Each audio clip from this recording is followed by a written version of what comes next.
J. Smith here in London talking to you around about August 2016. I want to talk about Anjem Choudary. Anjem Choudary may not be known to many of you in America or around the world, but here in Britain he's very well known. He has been incarcerated. They've been trying to put him behind bars for over 20 years. Anjem Choudary is the head of the most radical group here in Britain, Islam for, or UK. That's not its original name. It used to be called the Al-Muhajirun Party, and to understand the story behind the Al-Muhajirun Party, we need to back right up to the 1990s, in the last century, because back then, Sheikh Omar Bakri Mohammed, a Syrian agitator, came to Britain to flee from trying to overthrow the government in Syria. And he was put up by the British government in Tottenham, here in northern London. He's given a house, given his car, I understand, and his family is still there. And he started a group called the Al-Muhajirun Party. Now, when I came in 1992, I wanted to find out about radical Islam, and so I went to all the different universities here in London. I went to the different colleges in the University of London. I went to King's College, I went to Imperial College, I went to SOAS, LST, UCL, all of their Islamic societies. And when I would go there, I would find maybe 20 to 30 Muslims, not very big, until Sheikh Omar Bakri came to town in 1993. In 1993, I met Sheikh Omar Bakri Mohammed. He came to SOAS, and the group that had been meeting there were about 30 strong. When he came, it jumped to 200 to 300, and we had to use the big hall to accommodate him. And the reason why is because he was so charismatic. That was in 1993. That was the same year that Anjem Choudary met Sheikh Omar Bakri Mohammed. Anjem Choudary had been a playboy. He had gone to Southampton University, I understand. While he was there, he was called Andy. He used to drink an awful lot. He used to smoke weed. He had always had white girlfriends, and he never went to a mosque. And then in 1993, he met Sheikh Omar Bakri Mohammed. We both met him the same year, and Bakri Mohammed really changed Anjem Chowdary's life and brought him from a very playboy background over into becoming a radical Muslim. And I started following Sheikh Omar Bakri Mohammed because he was so charismatic. He had such a presence about him, and he gave such an identity to an awful lot of the Muslims there on the university campuses. I remember he invited me to go and teach at one of his classes in Tottenham, northern London. And so when I went to teach there, he introduced me this way. He said, "This is my favorite Christian. But when Islam comes to Britain, he'll be the first man I kill." What an introduction. But yet he was being very honest about how he felt about me. And we became not really good friends, but we became well-known acquaintances. And then in August of 1999, he had a large rally for Islam. These large rallies for Islam he had every year in August. They would go down to Trafalgar Square. They would take over the entire square. They would stand up there on the plinth there at Nelson's Column, and there'd be thousands of Muslims there, and they were quite a sight to see. And I would go down every year to engage with them. In 1999, in August, Sheikh Omar Bakri saw me and asked me to come up on the stage with him. So I went up, and we had an impromptu debate right there on the Qur'an. And he wanted to know what I had problems with the Qur'an, and I told him exactly what I had, the problems I had with the Qur'an. And so at that debate, he finally, at the end of it, he says, "Well, okay, and listen, Mr. Smith, if you really don't like the Qur'an so much, show me something that's better. Show me a surah like it," which is a common claim that they make. And so I picked out my Bible, and I just held up, not this one, another Bible that I had at that time, and I just opened up to Psalm 23. And I just started reading Psalm 23. Halfway through, they turned off the microphone, they turned off the sound, so I used my Speaker's Corner voice, which is very loud. If those of you who have ever been to Speaker's Corner know what I'm talking about.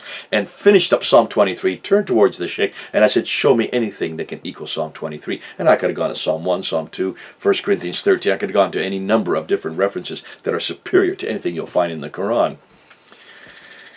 Later that year then, in November of 1999, we had our first debate, Sheikh Omar Bakri and myself. And we debated the Khilafah versus the Kingdom of God. And I remember him there at the Friends Hall across from Euston Station on Euston Road in front of 1,000 Muslims. I could only get 300 Christians. They were so scared to come to a debate like this. And he got up there and he started the debate by showing what the Khilafah would look like. And I remember him saying that when the Khilafah comes, we're going to cover up all the women. And he was quoting from Surah 33, ayah 59. And if they refuse to cover up, he said, then we would beat them. Surah 4, ayah 34.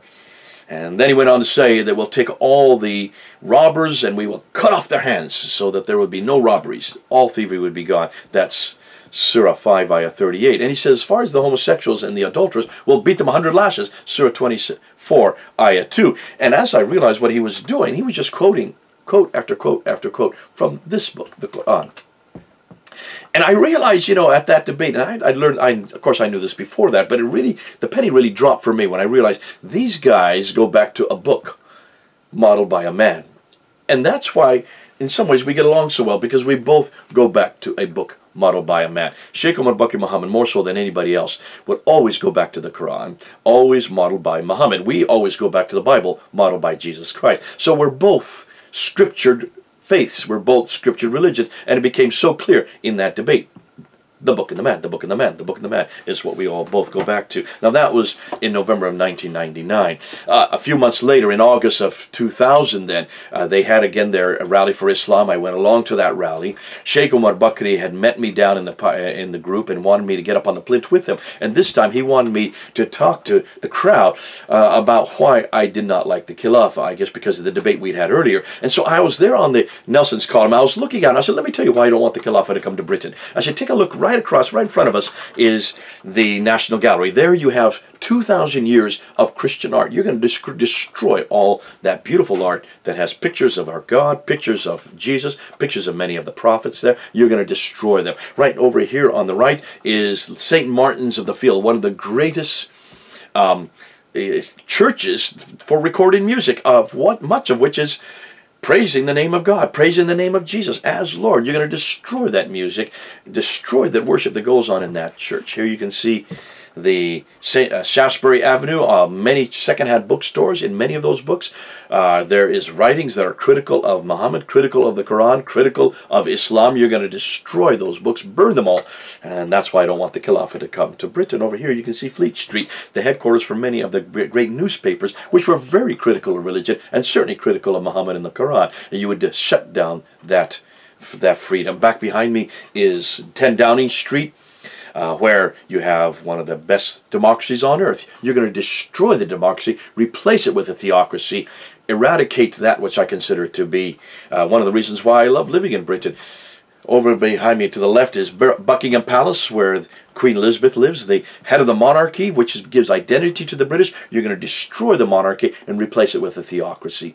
And then over there on the other side of those buildings, in that direction, is called Speaker's Corner, where I am every Sunday, and that's the bastion of freedom of speech, the best place on earth for freedom of speech. You're going to shut down freedom of speech. Anything that is against Muhammad or the Quran or Allah, you're going to shut down.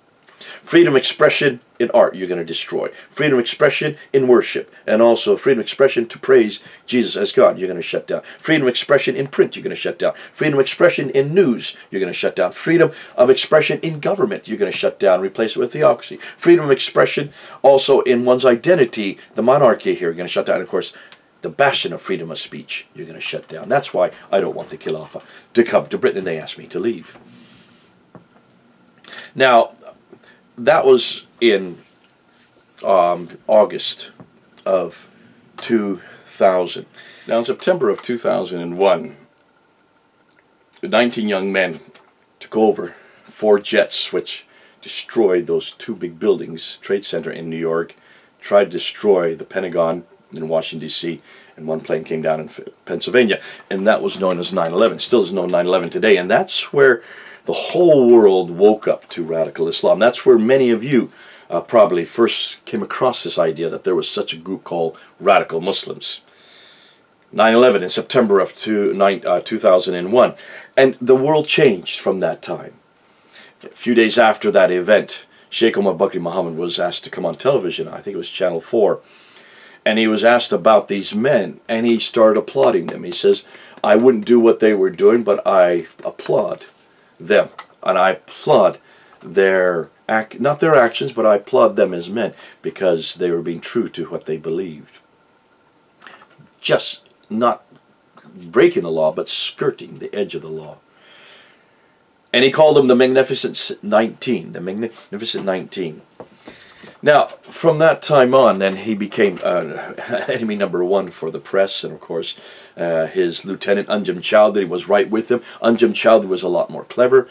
He was a lawyer, had been a lawyer, or had studied for law, so he knew how to go right up to the edge of the law, but not to cross over it. And that's one reason why, for the last 20 years, the British police have been trying to incarcerate him.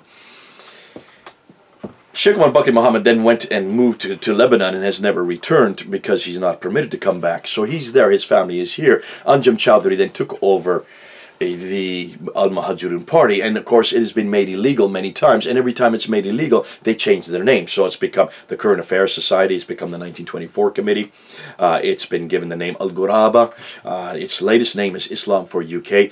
It changes its name, but you always know it's the same group because it always keeps the same phone number at the bottom of their advertisements or on the internet. And it's this group that Anjem Choudary has now taken over. I got to really know Anjem Choudary in 2003. We had known each other before that, but in 2003, at one of these rallies for Islam, which was not permitted to take place, obviously, they had to meet away from the Trafalgar Square, a few hundred yards away. We engaged face-to-face in an impromptu debate there on the ground, and you can see in the picture there his followers around him, with people who are listening to me behind me. That was the first time that we really engaged face-to-face, Anjem Choudary and I. And then, since then, we have engaged quite a few times. We've had, I think, 5 debates that I recall. We've wanted to have more, but every time we've scheduled a debate, whenever we schedule a debate, as soon as we hire the venue, the police hear about it and they shut down the venue. So I've not been able to really engage with him face-to-face. The last debate I had was just a little over a year ago on ABN Trinity channel on the historicity of Islam, how Islam began, and he was absolutely hopeless. You can go up on Fander Films and look at that debate further in one of our earlier from last year. Now, Anjem Choudary has been hugely influential, and this is one reason why the police have been trying to incarcerate him. According to the Henry Jackson Society, a quarter of all of those who have joined ISIS since 2014 were influenced by Anjem Choudary. That's how influential he is. A quarter of all those, hundreds who have joined ISIS, some say thousands here in Europe, have been influenced by Anjem Choudary since 2014. But he had a lot of influence in Britain long before that. I'm going to go through some of the characters, some of the individuals who he influenced. And we need to start right back with 2001 itself, when he and Sheikh Omar Bakri Mohammed influenced Richard Reed. Richard Reed was known as the shoe bomber. He was the one that, he lived here in Ilford and also in Brixton. He tried to bring down American Airlines number 63 using the shoe bomb that you can see pictured there on your screen. In 2003 then, Kamal Burgas from Wood Green tried to go on the London Underground and poison the London Underground with ricin poison. He was a member of the Al-Muhajirun party. In 2005, probably the most notorious, well, the one that was probably, it was certainly the most successful, the bombings that happened here on July the 7th, 2005. And the man who led those bombings was known as Muhammad Siddiq Khan. Muhammad Siddiq Khan was a member of the Al-Muhajirun in Yorkshire and also in Luton. And it was from Yorkshire and Luton that these 4 bombers came down to London, and they destroyed, well, they didn't destroy, but they certainly killed 52 people on 3 trains and 1 bus. That was the most successful of all the bombings we've had here. In 2006, Abdullah Ahmad Ali tried, along with 3 others, to blow up airplanes that were flying across over the Atlantic. He had joined the Al-Muhajirun party at university. He tried to use liquids that were injected into bottles on flight, and that would have been exploded on flight, just bringing down the planes. Fortunately, it was foiled, actually by one of my relatives, who I'm not permitted to talk about. So that was in 2006. And then in 2007, well, that's the reason why we can't take our liquids on board planes. It's because of Abdullah Ahmad Ali. The next year, in 2007, Omar Khayyam was a member of the Muhajirun party. He, along with the 7-7 bombers and four others, trained in Pakistan, were sent there by the Al-Muhajirun. And they came back and constructed what we know as the fertilizer bomb. The fertilizer bomb uses fertilizer to then, they wanted to explode the Blue Water mall. You can see that's at a lockup there, a picture of Omar Khayyam coming to inspect the fertilizer, and that's where he was caught. In 2010, Mohammed Choudary tried to bomb the London Stock Exchange. He, along with 3 others, there you can see them in a picture, they're on the street as they were being watched by the police. They were caught before they could do that. And then in 2013, there were a number of attempts. Zahid Iqbal, along with 3 others, tried to take a remote control car with a bomb on it and bomb the Territorial Army building that was in Luton. That same year, Richard Dart, who was a convert to Islam, tried to attack, along with 2 others, the groups of people that were there at Royal Wootton Bassett, as they brought back the bodies from Afghanistan and from Iraq. About June, I think it was, of 2013, we had one of probably the most difficult atrocities, because it was all over our television screens for many, many weeks after that. And that was the killing of Fusilier Lee Rigby by Michael Adibalajo. Michael Adibalajo had been a Pentecostal Christian, and in 2003 he was at university in South London, where he met Sheikh Omar Bakri Muhammad and Anjem Choudary, and they converted him in 2003. And there you can see pictures of him demonstrating with the Al-Muhajirun, and it was probably called Al-Ghuraba at this time, or 1924 committee. But you can see that he became highly influenced by Anjem Choudary. There you can see him behind Anjem Choudary with encircled there. He became a killer then by 2013, and he killed Fusilier Rigby, and then tried to cut off his head. And at the trial the next year, they read a note that he had handed to one of the lookers-ons, people who were watching there, and it had reference after reference after reference from the Qur'an, showing that it was the Quranic verses that were used to support what he had done there in front of the Woolwich Arsenal. Now, in 2014, Abdul Wahid Majid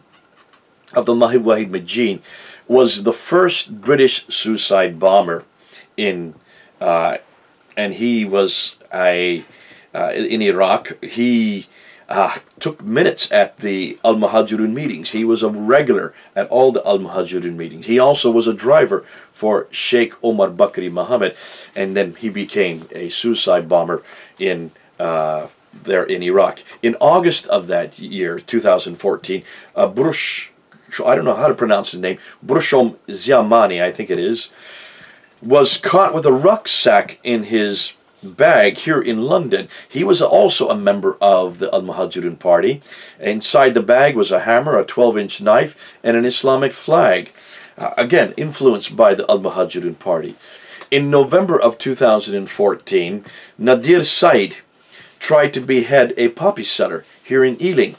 He was in charge of the Ealing branch of the Al-Muhajirun Media Center, and that was just at the end of 2014. Then last year, 2015, Junaid Khan, in July of 2015, from Luton, tried to kill a U.S. serviceman at Milden Hall, just outside the Milden Hall Air Base. That same year, in that same month actually, in July of 2015, Abu Rahim Aziz from Luton, he stabbed a football fan with a pen and then skipped bail and ran off to Iraq to join ISIS, where he was then killed recently by a U.S. drone.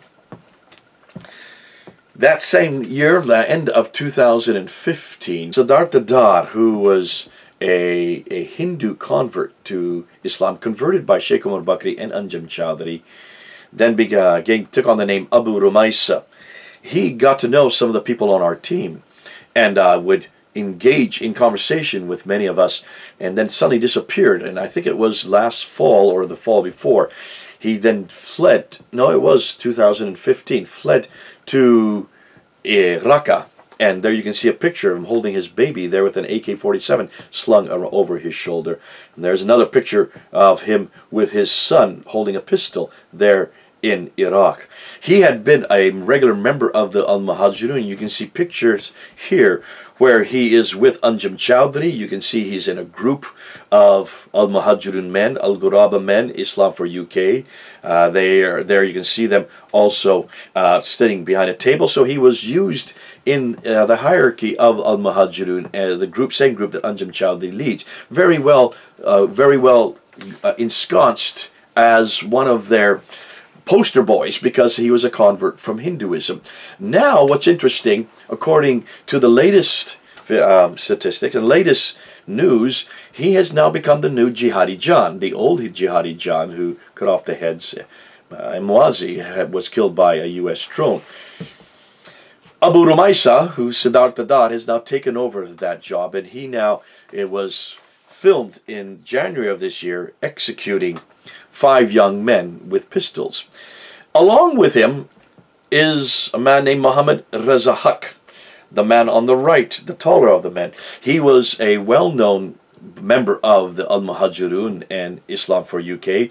You can see often he was next to Anjem Choudary, a very tall man. Some say he was as tall as 6'8". He is now one of the executioners, along with the new Jihadi John, Siddhartha Dar, or Abu Rumaisa. So Anjem Choudary has been highly influential right through the years. Anjem Choudary and the Muhajirun, the Al-Ghuraba, Current Affairs Society, 1924 Committee, Islam for UK, whatever their name is, they're the same group, and they always go back to the Qur'an. And that's why it's interesting that he has now finally been incarcerated. He has finally been incarcerated. But it's interesting, those who incarcerate him, you know, they won't stop what he's doing because it's this book that he quotes. It's this book that influences so many of these young men to do what they're doing. And it's this book that needs to be confronted. And yet, you can get rid of Anjem Choudary. You can incarcerate and put him into prison for 10 years. He will then influence many of those in prison because he will always go back to that book as his teacher, Sheikh Omar Bakri Muhammad, did. So, what's the solution?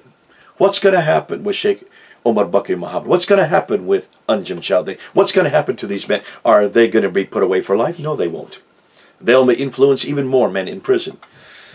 And folks, until we get back and realize what motivates them, what motivated Anjem Choudary to become a Muslim, leave his playboy days behind him, until we realize it does come back to a book and a man, this book modeled by Muhammad, we're going to have person after person, young man after young man. We're going to have individual after individual come up and not only join these groups, but do what these groups are doing. Because it's this book that says to slay the unbeliever. It's this book that says to cut off the heads of the unbeliever in Surah 47, Ayah 4. It's this book that says to slay the unbeliever until there is no more fitna in the land, Surah 8, Ayah 39. It's this book that says to cut off the hands of the thieves. It's this book that says to beat the adulterers 100 lashes. It's this book that says to beat your wives if they disobey you. And that's why over and over again you will see it's this book that needs to be confronted. It's this book that needs to be attacked. Yet no one's doing it. No one want to do it. There's a fear here in Britain. Yes, you can incarcerate Anjem Choudary. That will not get rid of the problem, because that will not get rid of the ideology that supports what he does. And that ideology comes from a book modeled by a man. Folks, the only way I know how to destroy this book is with this book. Come on home to this book, the bigger book, the better book. This is the book that says to love your enemies. This is the book that says to turn the other cheek. This is the book that says peace Peace, and God bless the peacemakers. And this is why we want to bring people back to the man of peace, Jesus, the book of peace, the Bible, the religion of peace, Christianity. We'd like to bring you home. Forget about Anjem Choudary. He's now in prison. Yes, he will have influence there. But until he comes back to this book, there is no other book that's as relevant as the Bible. There's no man that's as relevant as Jesus Christ.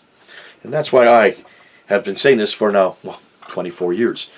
As long as I've known Sheikh Omar Bakri Muhammad, and as long as I've known Anjem Choudary, I've said the same thing. And I say to not only Anjem Chowdarys of the world and the Sheikh Omar Bakris of the world, I say to you, come on home. Come on home to Jesus Christ. Come on home to his revelation. And come home to the real peace that only he can give. This is Jathan in London, 2016.